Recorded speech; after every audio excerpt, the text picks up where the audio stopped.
목적이 이끄는 삶. 데이 11 하나님의 좋은 친구 되기.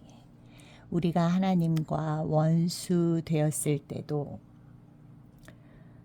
그리스도의 죽음을 통해 하나님과 화해하게 되었다면, 이렇게 하나님과 화목을 누리고 있는 사람들이 그분의 생명으로 말미암아 구원을 받게 될 것은 더욱 확실합니다. 로마서 5장 10절. 하나님은 우리의 가장 친한 친구가 되기를 원하신다. 우리가 하나님과 맺고 있는 관계에는 여러 가지 다른 면이 있다.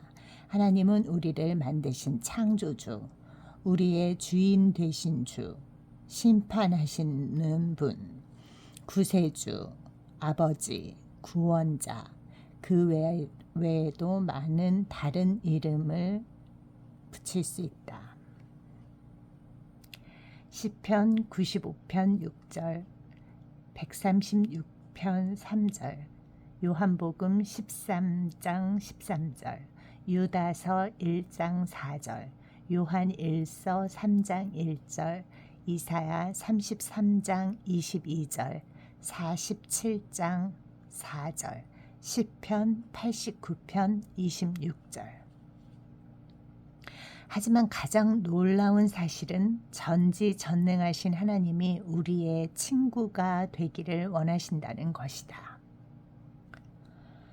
우리는 에덴 동산에서 사람과 하나님의 이상적인 관계를 볼 수 있다. 아담과 하와는 하나님과 친밀한 관계를 누렸다. 의식도 예식도 종교도 없었고 단지 하나님과 사람 사이의 관계가 있었을 뿐이다. 죄의식이나 두려움의 방해 없이 아담과 하와는 하나님으로 인해 기뻐하였고 하나님도 그들로 인해 기뻐하셨다. 우리는 하나님의 계속적인 임재 가운데서 살도록 만들어졌지만 타락한 이후 그 이상적인 관계가 사라지게 되었고 구약 시대에는 몇 명만이 하나님과 우정을 나눌 수 있는 특권을 누렸다. 하나님은 모세와 아브라함을 친구라 부르셨고 다윗은 내 마음에 합한 사람이라고 하셨으며 욥, 에녹 그리고 노아는 하나님과 친밀한 관계를 유지했다. 출애굽기 33장 11절 17절, 역대하 20장 7절, 이사야 41장 8절, 야고보서 2장 23절, 사도행전 13장 22절, 창세기 6장 8절, 5장 22절, 욥기 29장 4절. 하지만 그 시대에는 친밀한 우정의 관계보다는 하나님에 대한 두려움이 더 보편적이었다. 그런데 예수님이 이 상황을 바꾸어 놓으셨다. 예수님이 십자가에서 우리의 죄값을 치르셨을 때 성전에 드리워졌던 사람과 하나님을 분리시키던 휘장이 위에서 아래로 찢어졌다. 이것은 사람이 다시 한번 하나님께 직접 나아갈 수 있게 되었다는 것을 의미한다. 하나님을 만나기 위해 많은 시간 동안 준비해야 했던 구약의 성직자들과는 다르게 우리는 언제라도 하나님을 만날 수 있다. 성경은 이렇게 말한다. 이뿐 아니라 이제 우리로 화목을 얻게 하신 우리 주 예수 그리스도로 말미암아 하나님 안에서 또한 즐거워하느니라. 로마서 5장 11절. 하나님과의 우정은 하나님의 은혜와 예수님의 희생으로만 가능하다. 이 모든 것은 하나님이 하셨고 그는 그리스도를 통해 우리를 원수에서 친구로 바꾸셨다. 고린도후서 5장 18절. 찬송가에 보면 죄짐 맡은 우리 구주 어찌 좋은 친군지라는 구절이 있다. 하지만 사실 하나님은 삼위일체의 하나님 아버지, 요한일서 1장 3절, 아들, 고린도전서 1장 9절, 그리고 성령, 고린도후서 13장 13절, 모두와 교제하라고 초청하신다. 예수님은 이렇게 말씀하셨다. 이제부터는 너희를 종이라 하지 아니하리니 종은 주인의 하는 것을 알지 못함이라. 너희를 친구라 하였노니 내가 내 아버지께 들은 것을 다 너희에게 알게 하였음이니라. 요한복음 15장 15절. 이 구절에서 친구라는 단어는 얼굴 정도 아는 것이 아니고 아주 가깝고 서로 신뢰하는 관계를 의미한다. 이 단어는 결혼식에서 신랑 들러리를 일컬을 때 요한복음 3장 29절, 그리고 왕의 아주 가깝고 신뢰하는 친구들과의 모임을 일컬을 때 사용된다. 왕궁에서 종들은 왕과 일정한 거리를 유지해야 하지만 신뢰하는 친구들의 모임은 친밀한 교제를 즐기고 직접 만나며 비밀 정보를 나눈다. 하나님이 나를 그러한 친한 친구로 그 모임의 일원으로 두고 싶어 하신다는 것은 이해하기 어려운 사실이다. 하지만 성경은 이렇게 말한다.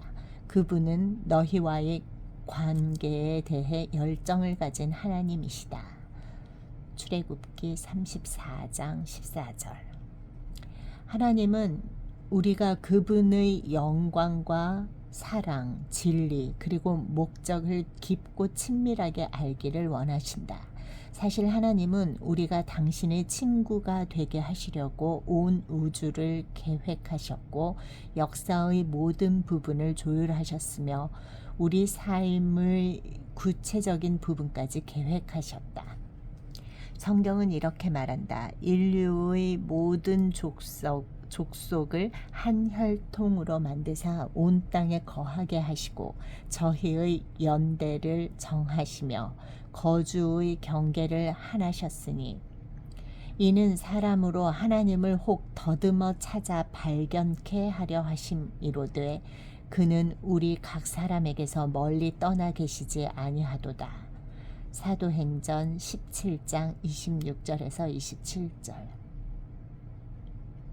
하나님을 알고 그분을 사랑하는 것이 우리의 가장 큰 특권이고 하나님이 우리를 아시고 우리를 사랑하신다는 사실은 우리에게 가장 큰 기쁨이다.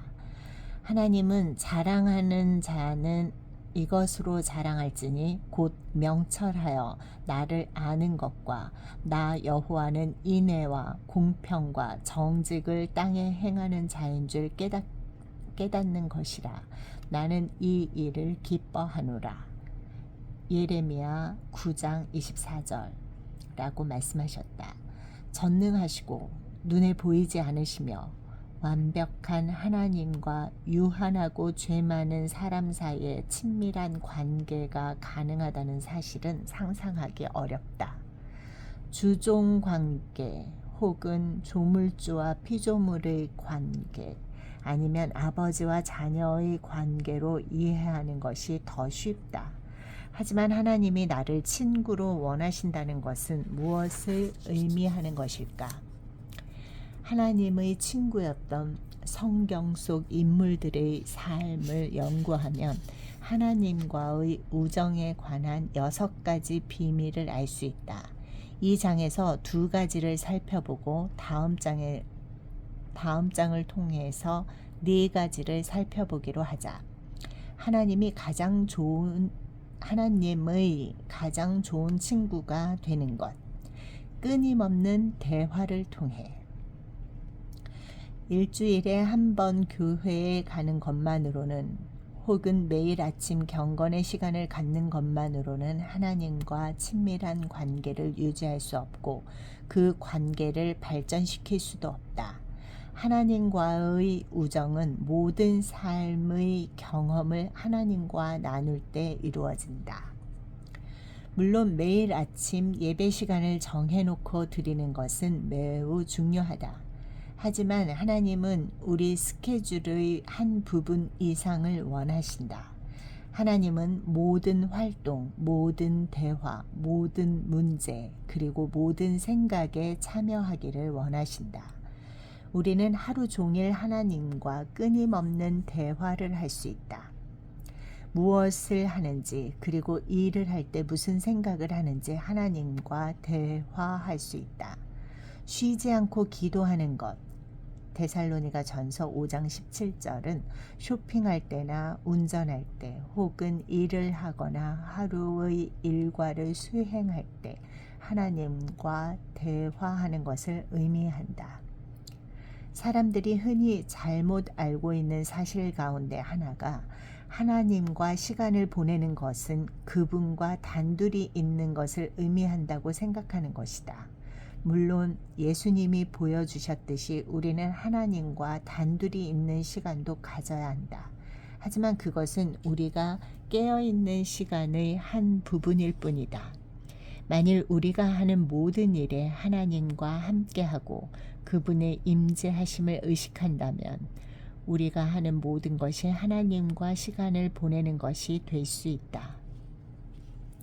하나님과 끊임없이 대화하는 법을 배울 수 있는 고전이 하나님의 임재 연습이다. 이는 17세기의 로렌스 형제에 의해 쓰여졌는데 그는 프랑스 수도원의 조리사였다. 그는 식사를 준비하고 설거지를 하는 것과 같은 가장 일상적이고 작은 일도 예배, 그리고 하나님과의 교제로 바꿀 줄 알았다. 그에 의하면 하나님과의 친구 관계에서 가장 중요한 것은 우리의 행동을 바꾸는 것이 아니라 태도를 바꾸는 것이다. 우리 자신을 위해 하던 일들을 하나님을 위해서 하는 것이다. 그것이 먹는 것이든 목욕하는 것이든 일을 하는 것이든 쉬거나 쓰레기를 버리는 것이든 상관이 없다.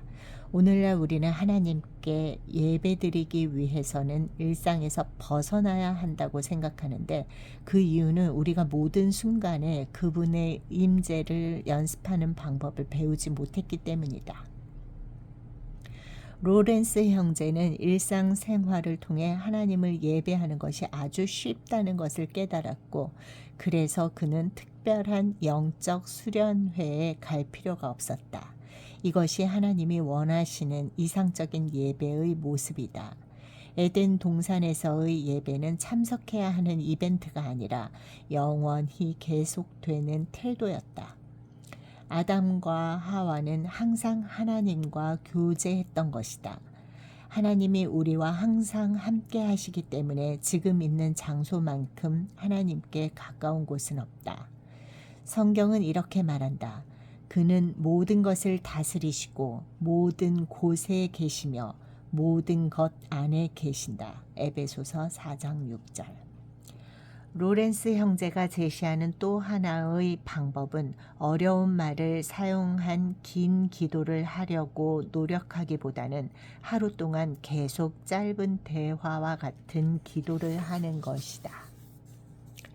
집중력을 유지하기 위해 머릿속에 떠돌아다니는 생각들을 없애야 하기 때문에 기도에 길고 어려운 단어들을 사용하지 말라. 긴 말들은 대부분 다른 생각을 하게 한다. 라고 로렌스 형제는 권고한다. 집중력 부족의 시대에 단순하게 하라는 이 450년 된 제안은 특히 더 적절한 연관성이 있어 보인다. 성경은 쉬지 말고 기도하라. 데살로니가 전서 5장 17절라고 이야기한다. 이것이 어떻게 가능한가? 한 가지 방법은 숨기도를 하는 것이다. 많은 크리스천들이 몇 세기 동안 이 방법을 사용해 왔다. 이것은 한숨에 이야기할 수 있는 짧은 문장 혹은 간단한 구절을 선택하여 기도하는 것이다. 예를 들어서 당신이 나와 함께 계십니다. 나는 당신의 은혜를 받습니다. 나는 당신에게 의지합니다. 나는 당신을 알기 원합니다. 나는 당신께 속해 있습니다. 당신을 신뢰하도록 도와주십시오와 같은 문장들이다. 나는 그리스도 때문에 삽니다. 당신은 나를 떠나지 않을 것입니다. 당신은 나의 하나님입니다. 와 같은 짧은 성경 구절을 사용해도 된다. 가능한 자주 이 기도를 반복해서 마음에 깊이 박히게 하라. 그렇지만 이러한 기도를 할 때 기도의 동기가 하나님을 통제하기 위한 것이 아니라 하나님께 영광을 돌리기 위한 것이라는 사실만은 잊지 말라. 하나님의 임재를 연습하는 것은 하나의 기술이고 발전시킬 수 있는 습관이다. 마치 음악가들이 쉽게 아름다운 음악을 연주하기 위해 음계를 매일 연습하듯이 우리도 하루 일과 중 각기 다른 시간에 하나님을 생각하는 것을 스스로 노력해서 연습해야 한다. 하나님을 기억하기 위한 훈련과 연습을 해야 하는 것이다. 처음에는 하나님이 그 순간 우리와 함께 계시다는 것을 계속적으로 상기시켜 줄 수 있는 무언가가 필요하다. 하지만 시간이 지나면서 하나님에 대해서 생각하고 하나님과 모든 것에 대해 대화하며 모든 곳에서 그분의 임재를 느끼는 것이 좀 더 자연스러워질 것이다. 하나님의 임재를 생각나도록 만드는 물건들을 주변에 두는 것으로부터 시작하라. 작은 쪽지에 하나님은 지금 나와 함께 나를 위해 계신다 라고 써놓을 수도 있다. 베네딕트 수도사들은 하던 일을 멈추고 그 시간의 기도를 갖기 위해 시간마다 종을 쳤다. 만약 우리가 가진 시계나 휴대폰에 알람 기능이 있다면 우리도 똑같이 할 수 있다. 물론 가끔은 그분의 임재를 느낄 것이고 또 그렇지 못할 때도 있을 것이다. 만일 우리가 이 모든 것을 통해 하나님의 임재를 경험하기 원한다면 우리는 중요한 것을 놓치는 것이다. 우리가 하나님을 예배하는 것은 기분이 좋아지게 하기 위한 것이 아니라 선을 행하기 위한 것이다. 우리의 목표는 느끼는 것이 아니라 하나님이 항상 계시다는 사실을 계속적으로 인식하는 것이다. 그것이 예배하는 삶의 방식이다.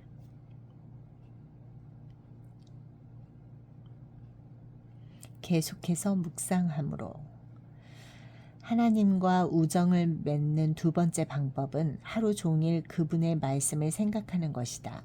이것을 묵상이라 하는데 성경은 우리에게 하나님이 누구시고 무슨 일을 하셨으며 그리고 무슨 말씀을 하셨는지에 대해 묵상할 것을 계속해서 권고한다. 시편 1편 2절, 23편 4절, 143편 5절, 145편 5절, 여호수아 1장 8절. 그분이 무슨 말을 하셨는지 모르고서는 하나님의 친구가 될 수 없다. 그분을 알지 못하면 그분을 사랑할 수 없고 그분의 말씀을 모르면 그분을 알 수 없다.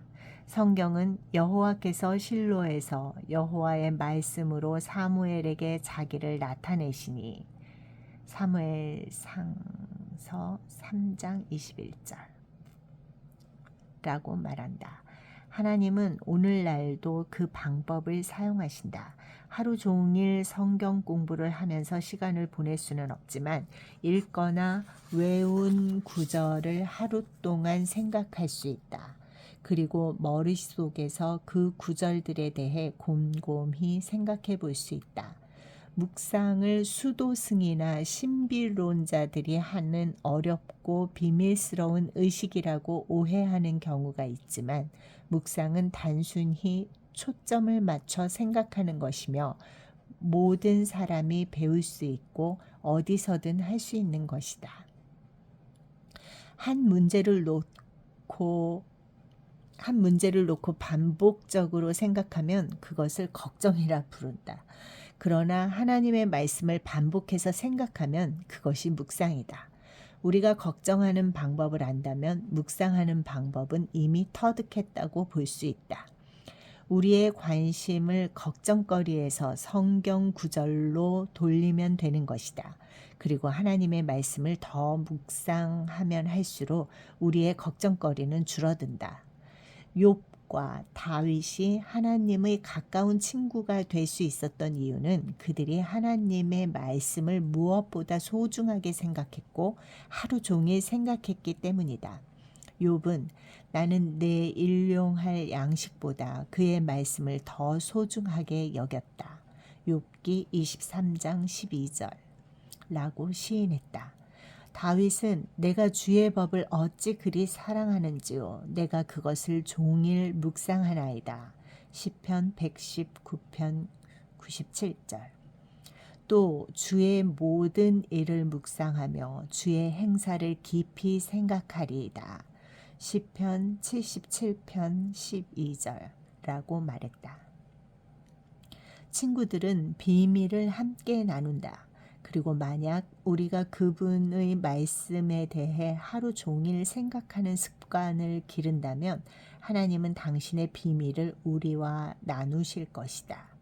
하나님은 아브라함에게 당신의 비밀을 말씀하셨다. 다니엘, 바울, 제자들 그리고 다른 친구들에게도 그렇게 하셨다. 창세기 18장 17절, 다니엘 2장 19절, 고린도전서 2장 7절에서 10절. 성경을 읽거나 설교를 듣거나 설교 테이프를 들을 때 듣고 그냥 흘려보내지 말라. 그 진리를 머릿속에서 다시 생각해보는 습관을 기르라. 읽고 들은 것에 대해 계속 생각하라. 하나님이 하신 말씀을 다시 생각하는 것에 더 많은 시간을 투자할수록 대부분의 사람들이 놓치고 넘기는 이 삶의 비밀들을 더 잘 이해하게 될 것이다. 성경은 이렇게 말한다. 여호와의 친밀함이 경외하는 자에게 있으며 그 언약을 저희에게 보이시리로다. 시편 25편 14절.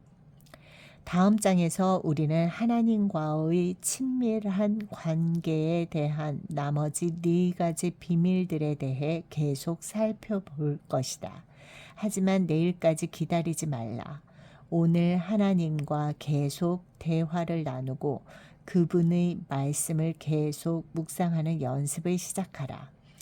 기도는 우리가 하나님과 이야기할 수 있게 해준다. 묵상은 하나님이 우리에게 이야기하실 수 있도록 해준다. 이 2가지 모두가 하나님의 친구가 되기 위해 반드시 필요하다. 데이 11 내 삶의 목적에 대하여 생각할 점. 하나님은 나의 가장 친한 친구가 되기를 원하신다. 외울 말씀. 여호와의 친밀함이 경외하는 자에게 있으며 그 언약을 저희에게 보이시리로다. 시편 25편 14절. 삶으로 떠나는 질문. 나는 무엇을 통해 하나님과 더 많이 이야기하고 더 자주 이야기하는 것에 대해 기억할 수 있을까?